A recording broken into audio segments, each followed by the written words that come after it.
Շնորհակալություն, հարգելի կառավարություն, հարցս վերաբերում է ոստիկանության բարեփոխումներին, մասնավորապես մենք գիտենք, որ ոստիկանական բաժանմունքներում նախատեսում էր տեղադրել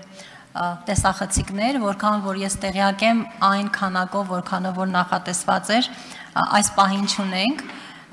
կցանկանայի լսել ինչ հիմնավորում կա, որովհետև նաև որոշ հիմնավորումներ են հնչում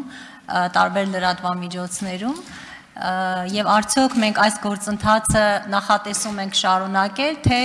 այլ կերպ պիտի վերափոխենք եւ այլ կերպ զարգացնենք ոստիկանության բարեփոխման գործընթացը։ Շնորհակալ եմ։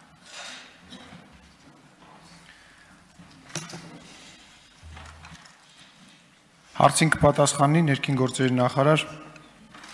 Վահե Ղազարյան, համեցեք պարոն Ղազարյան։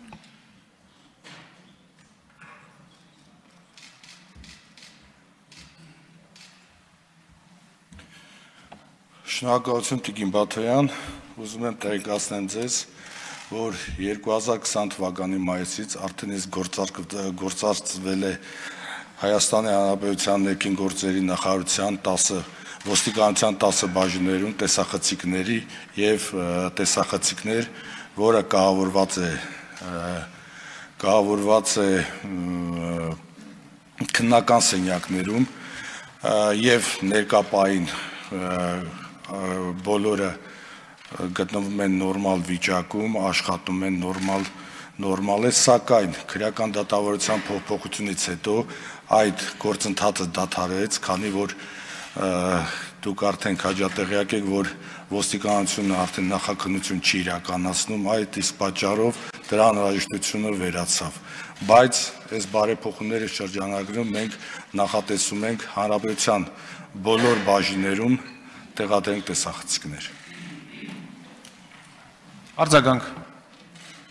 Շնորհակալ եմ, պարոն Ղազարյան, վստահ եմ, որ հատկապես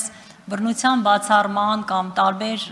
չարաշահումների ռիսկերը նաև կառավարելու իմաստով այս գործընթացը կարևոր է եւ բացի այդ բնականաբար նաև ակնկալում ենք եւ միջազգային գործընկերների եւ հասարակական կազմակերպությունների ակտիվ մասնակցություն, որովհետեւ ոստիկանության